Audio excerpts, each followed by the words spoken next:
وہ اللہ کے حبیب ہیں۔ اللہ کے حبیب کو اللہ نے یہ اختیار دے دیا، آپ جس کو چاہیں جو چاہیں بنا دیں، یہ آپ کا اختیار ہے۔ اور جب سب صحابہ نے سرکار کو پہچان لیا، سرکار کو جان لیا، سرکار کے اختیار کو بھی معلوم کر لیا، تو پھر اس کے بعد رحمت عالم صلی اللہ علیہ وسلم نے حضرت علی مرتضی کرم اللہ تعالی وجہ الکریم کا دست انور پکڑا اور پکڑ کے فرمایا، اے میرے صحابہ سنو، علی میرے مولا ہے، میں سب کا مولا ہوں اور میرا مولا علی ہے۔ اللہ مولا، مصطفیٰ مولا اور علی بھی مولا۔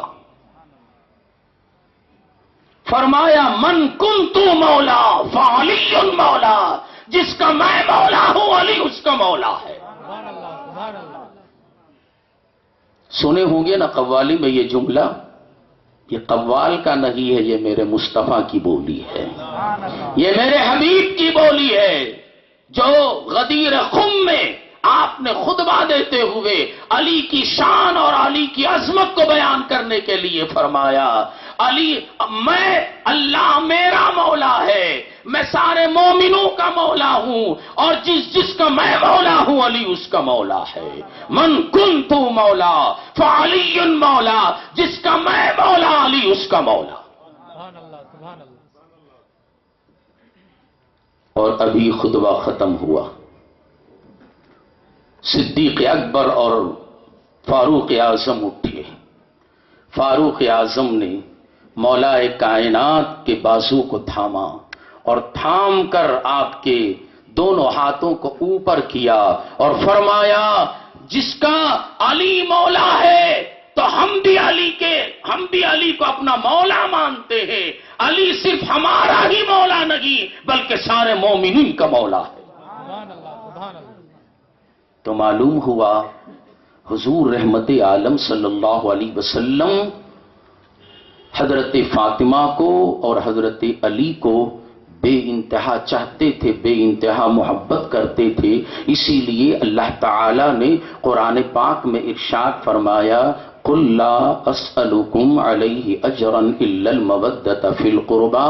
اے محبوب آپ فرما دیجئے ان لوگوں سے جو آپ کا کلمہ پڑھنے والے ہیں، آپ پر جان چھڑکنے والے ہیں، لا اسألکم، میں تم سے کوئی اجرت نہیں مانگتا، تم سے کوئی سوال نہیں کرتا، تم سے معاوضہ طلب نہیں کرتا۔ کس بات کا معاوضہ؟ ارے جو کچھ ہمیں ملا ہے اسی رسول کے صدقے میں ملا ہے، جو کچھ ملا ہے اسی رسول کے صدقے میں ملا ہے۔ میں بات کو سمیٹتا ہوا عرض کروں، خدا ملا تو اسی رسول کے صدقے، خدا ملا تو اسی رسول کے صدقے۔ اگر رسول اللہ نہ ہوتے تو خدا بھی ہمیں معلوم نہ ہوتا کہ کون خدا ہے۔ سارے اختیارات اللہ تعالیٰ نے محمد الرسول اللہ صلی اللہ علیہ وسلم کو عطا فرمایا، اور جو کچھ ہمیں ملا ہے اسی رسول کے صدقے۔ جان ملی تو رسول کے صدقے، ایمان ملا رسول کے صدقے۔ اسی لیے امام اہل سنت نے فرمایا، خالق کل نے آپ کو مالک کل بنا دیا، خالق کل نے آپ کو مالک کل بنا دیا۔ دونوں جہاں ہیں آپ کے قبضہ و اختیار میں۔ تو اللہ کے رسول صلی اللہ علیہ وسلم کے صدقے ہمیں سب کچھ ملا۔ آقا فرماتے ہیں، میں اس کا بدلہ تم سے نہیں مانگتا، اس کی قیمت تم سے طلب نہیں کرتا، بس اتنا مانگتا ہوں کہ الا المودۃ فی القربى، میرے اہل بیت سے محبت کرو، میرے اہل بیت سے محبت کرو۔ ہم نے پوچھا یا رسول اللہ اہل بیت کون ہے؟ تو سرکار دو عالم صلی اللہ علیہ وسلم نے خصوصیت کے ساتھ ان چاروں کا نام لیا۔ میرے حسن اور حسین سے محبت کرو، فاطمہ کی تعظیم و توقیر کرو، علی کا احترام کرو۔ ویسے سب اہل بیت ہیں، اور اہل بیت کی بھی دو قسمیں ہیں، میں بتا دینا چاہتا ہوں۔ ایک اہل بیت سکونت،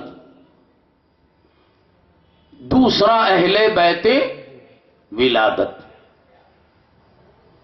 سمجھنے تیار ہیں اس کو؟ درود پاک پڑھ لیجیے، اللہم صلی علی سیدنا محمد وعلی آل سیدنا محمد وبارک وسلم صلاۃ و سلام علیک یا رسول اللہ صلی اللہ علیہ وسلم۔ ایک اہل بیت ولادت اور دوسرا اہل بیت سکونت۔ اہل بیت ولادت کس کو کہتے ہیں؟ اہل بیت ولادت اس کو کہتے ہیں جو نبی کے گھر میں پیدا ہوا اور بعد والی زندگی اس کی نبی کے گھر سے باہر ہوئی، اس کو کیا کہتے ہیں؟ اہل بیت ولادت۔ پیدا نبی کے گھر میں ہوئے، جیسے حضرت فاطمہ حضور صلی اللہ علیہ وسلم کے گھر میں آپ کی ولادت ہوئی، اور بعد والی زندگی علی مرتضیٰ کے گھر میں ہوئی۔ ان کو اہل بیت ولادت کہا جاتا ہے۔ اور اہل بیت سکونت اس کو جن کی ولادت کہیں اور ہوئی، بعد والی زندگی مصطفیٰ کے گھر میں ہوئی، جیسے حضرت عائشہ صدیقہ رضی اللہ تعالی عنہا پیدا ہوئی صدیق اکبر کے گھر میں، اور بعد والی زندگی مصطفیٰ کے گھر میں گزری، تو پتا چلا جن کی ولادت باہر ہوئی وہ نبی کے گھر میں زندگی گزارا، تو ان کو کہتے ہیں اہل بیت سکونت۔ اور جو نبی کے گھر میں پیدا ہو، بعد والی زندگی نبی کے گھر سے باہر ہو، اس کو کہتے ہیں اہل بیت ولادت۔ جن کی زندگی نبی کے گھر میں گزر رہی ہے، دنیا والے تو ان کو اہل بیت کہیں گے، اور جن کی زندگی نبی کے گھر سے باہر گزر رہی ہو ان کو اہل بیت سے الگ کر دیں گے۔ اس لیے میرے مصطفیٰ نے ان چاروں کو اپنی کملی میں لے کے کہا، مولا یہ میرے اہل بیت ہیں۔ سبحان اللہ، سبحان اللہ۔ کالی کملی میں چھپا کر، واقعات کی روح میں نہیں بہ رہا ہوں میں، سرکار دو عالم صلی اللہ علیہ وسلم کالی کملی منقش زیبتن فرمائے ہوئے جلوہ افروز تھی۔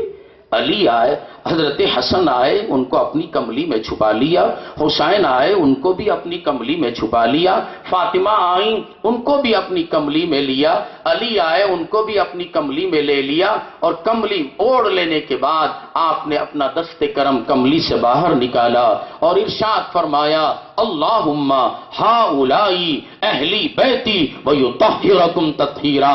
اے مولا یہ میرے اہل بیت ہیں، ان کو تو خوب خوب پاک کر دے۔